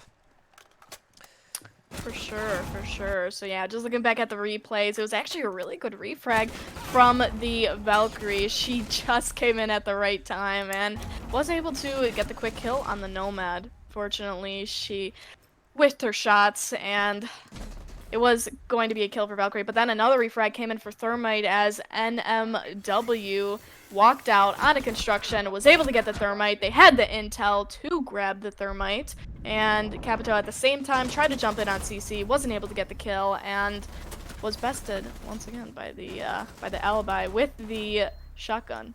Let's just take a moment to acknowledge. Oh, there has already been a team kill here. Wow, they're really not taking this seriously. So yeah, let's just take a moment to acknowledge the fact that the final kill cam, we saw Capitao shooting at Alibi, then turning around and shooting at the Prismas. So this was Capitao at the very last second being kind of nervous, I believe. And it tells us a bit about how the unfortunate timing team handles, well, extreme pressure in the very last seconds of the round. And it was, I mean, yeah, he turned around and shot at just about any silhouette he was able to see, but he just, metaphorically speaking, shot himself in the foot with that attempted flick shot. So you look at this and you go, it's the two extremes of, you know, the stress levels of these teams. You look at them and you say, well, Charm Stealers, you know, they're playing very aggressive on the pitch. They have been able to hit their shots. It's been really good. It's a very good run of it so far with the 4-1 lead onto Unfortunate Timing. But then you look at Unfortunate Timing and you see these guys are taking it way seriously. I mean, 5-3 situation already. They're trying to play on their advantages and strengths. Well, Charm Stealers is kind of you know, taking it a little bit more relaxed this time around, and with another engagement possibly for Bandit, he does push back, but yeah, you can definitely look at it and say it's, you know, one or the other, and this game has just been a perfect example of that. So yeah, as we get in around 1.5 minutes in the round, it is going to be a 4v3 situation. So the Unfortunate Time team still does have a little bit of leeway in the case that they want to get the round headed off, but we do have another kill from Valkyrie onto Nomad now. So that's going to be utility down for the Unfortunate Timing team with now a 3v3 situation. So it is very level-headed. Very level-headed for these teams now, but yeah, so possible logistics push from the Zofia and Thatcher. We are going to be droning here, and NMW picking up another kill onto the Thatcher this time around. So about 45 seconds left on the clock, and I mean, do we even have a... Yeah, diffuser's down. Do we even have a fight here? Seems like Capitao is just sitting there watching ankles. He's just trying to wait out for the aggressive bandit to peek. And Zophia's just trying to run around. Finally dropped onto the trash balcony, but does nothing. And Lazy is just getting another refrag onto the, I believe it was the Vigil or the Jaeger. I think it was the Vigil. But yeah, Bandage is playing peekaboo with him, and he wins the engagement, ending off the round for the defenders. So, wow. So solid, That's solid absolutely wild. peak here by NMW. He peeked a couple of times to figure out where exactly Capita was laying prone behind the different pieces of debris on that balcony. He took his sweet time, but once he was sure where his opponent was, there was no second thought. He just peeked that again and got the kill. So the one thing I'd like to talk about, so there was a comment in the chat, the exclamation mark casters, which is not a comment. My bot isn't set up to answer to that. So do you just want to present yourself real quick? Yes, sir. So my name is Drafro Jenna. I'm a caster. I'm not an ESL caster quite yet, while Hans over here is a ESL caster, verified for sure. But yeah, I'm basically just tagging along right here for this stream. We've been doing the past few duo stream casts for the Go4R6. I believe we did 176 or 177, and now we're doing 180. So yeah, it's been a couple great casts, and I'm glad to be on board. And yeah, so I hope this answers your question, or the question you had with the bot. Let me just find who. So LSGR6S. Yeah, sorry about not having the bot set up. I will do that eventually.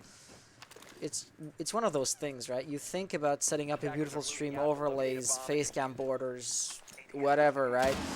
But then you just forget about the bot. I'm this kind of person. Sorry about that. As we've just had the role swap, so attackers are now Charm Stealers, and they will be playing extremely aggressive. NMW getting in OBJ really fast here. Chapped tries to get back in, but there's nothing he could do. Doc will get the first pick, but he will not get the guy who was planning diffuser. Discover is planning the diffuser, leaving us with Frost in 1v5 situation. They were boosted so quickly. Discover even team killing at this point. They're that confident, and Laziest will not even try. He's just sitting there, saving the op or something along those lines. Trying to save the KD. Just goes in the bedroom and starts reinforcing. Doesn't even know what he's doing at this point. Unfortunate loss for team. Unfortunate timing, but yeah, we are going to be seeing another team kill in a 1v1 situation. Yeah, he has about no chance of winning this round, unfortunately. Will Gunnar even kill himself? Gunnar even kills himself? Laziest Egg will not have time to defuse. Winning Charm Stealers the 7th round. Wow. Does not have time to defuse, and that's going to put us into, I believe, the 8th round? Yes. So this was the 7th round, and we're now at a match point. For sure, for sure. So, yeah, as we look back at the transitions, there's not really too much to go up to other than the fact that it was just a rush strat at this point. It was just a complete bum rush from IQ and Ash. I mean, IQ basically ran up the cache stairs, walked in the objective, and said, I'm going to put down this bomb. That is exactly what they did alongside Twitch, who was able to assist them with putting down the bomb. Yeah, you see the Cav wasn't even able to get back to the objective. Just completely outgunned. I mean, I think this really just goes down to the fact that these guys are much better at the game, unfortunately. It is a very big skill deficit, being that they are, I guess, proven to be the #1 seeded team for ESL Go4s. And, yeah, you definitely see that there. They are not taking any types of charity from this team. Jesus. Oh my god. Nonetheless, having all of these team kills was pretty fun. And the despair is finally setting in for the unfortunate team. They're playing Tachanka with the back against the open door. If I die to Tachanka chat, yeah, I'll have to take my spot next week. So Affected kind of saying, if you kill me, you take the threat and you should have ducked from there. I do want to point out, however, that we do have 2 ACOGs here, so that might be looking like an attempt to a spawn kill. But no, Rook does Oh, not even he's putting down his care. armor for the. He's putting down his armor for the other team. No, the other team is gonna want that armor, and I mean, at this point, these guys are just playing. It's Blitz, Lion, Blackbeard. I mean, this is just a full toxic setup at this point. We already know this. And he this will game. use the turret. He will even go for the turret. Will that work? Doc is pinned down right now. There's nothing he can do. Affected gets a first kill. He will reload out in the open like that. Doc will be returning fire, but no, it doesn't work. There was somebody on the right-hand side who was just sneaking up here. Lysia's Egg gets a first kill. Will he get the second? No, he just barely does. In 3v3 situation, some of the attackers have taken a bit of damage. It is not the case for any defender. So, just as I want to take the perspective, Frost, gets put down. And Blackbeard going in way too fast. At this distance, the Scorpion, or even the Shotgun, will be too deadly. LMG, however, going strong, so we're really trying to prevent them from crossing that corridor. Lion will use the E1D, but he will be dazed by the Algorithm Mine at the same time, preventing any rush from at this distance. The Shotgun gets the first kill, but does not get the second. It's a 1v1 situation. Dog has full health and has control over the Diffuser. Affected, on his part, is a 1 bullet away from dying. He is not allowed any mistake. And yeah, Beacheesger, or however you want to pronounce that nickname, was holding a solid line. I mean, this has actually been quite the round, and now it's actually a pretty subtle 1v1. It's going to be going up here though, as Lion is going to try and attempt to grab that diffuser. He does put a flash down, doesn't necessarily know where that Doc is, does flash himself, but looks behind him, grabs the diffuser, and now he's able to plant the diffuser unknowing to Doc, because Doc is just trying to collect his marbles here at this point. He doesn't even know. Trying to get back to the objective, as Affected is planting the diffuser. Doc tries to stim himself up with 2 stims, so yeah, definite health advantage there at this point, but he's trying to go in for the knife, but he doesn't go, and he gets the down from the Doc, stims him up, and then just Wow. BMs him, man. Just BMs him, and then the diffuser can be disabled. In So the yeah, chat, Doc is just playing around at this point. they're saying in the chat, lose, please don't defuse. Apparently, no, unfortunate timing, even though they fooled around with Tachanka and everything, or with the Rook armor that's being put outside. They will not give up. They will win every round that they can, and hope to get back in the lead of things, which is not looking very likely.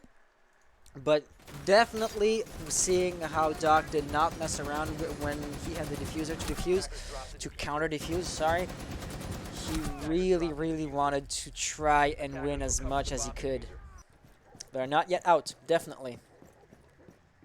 Yeah, these guys are definitely not out at all. Yeah, it's going to be now a 2-6 deficit, so these guys are going to have to pull some crazy, I mean absolutely crazy strats if they want to win out these next few rounds. So it does look very bleak for the now defenders, unfortunately, but as we walk into these next few rounds, hopefully we'll be able to see a little bit more seriousness coming from both of these teams, because this has been a wild game from start to finish, and it's not even finished yet. The game's not even finished. So here we are, ninth round, in the basement again. So the basement, I don't know if it's that easy to rush into for the attackers. They would have to get into blue tunnel or the dirt tunnel or down the staircase. This makes for a couple of very predictable entry points. Sure, they're the hatches for balancing purposes, but you don't typically go after hatches when you want to blindly rush into OBJ. So this might be another round that the defenders might have a bit of an easier time to defend, considering the blind rush tactics that Charm Stealers are doing. So here we go, first kill. Beachers got an easy kill on Gunnar, who once again was really predictable in his entry point. NMW will be aware of that, and he will try to come in a bit, a bit steadier here. It just doesn't work out for his teammate. Blitz gets picked off, and Scuba Diving Duck is holding a tight angle here, but he is not behind any cover, so he will be vulnerable to the very first peek as NMW gets a nice kill. And I do see a Duck roaming, Rooks roaming, sorry. This is quite surprising to me. So should he drop down by the ladder, he could flank a bit, even though he's really heavy and quite loud because of that, of his weight. But no, he gets picked off really easily here, leaving us in a 2v2 situation. Ella roaming again. Goo mines will be tossed, but Ash can easily open up a hole in the wall. Bomb located by attackers. Diffusers being planted right now, so this will be really bad. Scuba Diving Duck has just lost any control over B, sorry, just as Pelican gets picked. 2v1 situation, and there we go. Charm Stealers winning the round and winning the map. Wow. So yeah, that was quite the game. I'd have to say that was absolutely crazy. Kudos on both team. I mean, they tried to win. They couldn't win it, unfortunately. It was not in the cards for them. So yeah, I would have to say still though, good try on both teams' parts, and at least they got the 2 rounds. You know, I would at least say, you know, at least they got the 2 rounds. Yeah, So it's a start. yeah, it was definitely a start, but yes, that is going to be this Go4 game. I'm not sure if you want to do another one because that was a pretty quick one. That was a that was definitely a big blowout one. So we might want to continue to follow these guys Bomb diffuser. Well, just for maybe one game. I don't think I will, and just because it's 8 o'clock on the East Coast here, and I haven't eaten yet. So I would be willing to to take off and go get me some dinner. So yeah, I think this is gonna be it. A great match from Charm Stealers here. Nonetheless, I do wish them best of luck. And for the unfortunate timing team, well, they did their best against overwhelming odds, and all we can hope for is that the next time they play against a team this caliber, they win 3 rounds and 4 rounds, and eventually they'll get as good as unfortunate timing. But that will be around it for us today. Once again, GG to all of our players, and thank you for everybody who came in and watched. Thank you all for being here. This has been us, and see y'all next time. Do you have something else to add? I guess just make sure to follow my Twitch as well. I am also a streamer, I think. If I'm able to, I could probably... No, I'm saying I think if I can able to, I could probably link, my stream, if available. Yeah, okay. So yeah, that's basically... That's my stream. That's my channel. So if you guys want to follow that, it is at your leisure too. So... yeah, that is going to be us for tonight. So quite thank you all for being here. Games. And see you all. I'll just type this end screen text in English.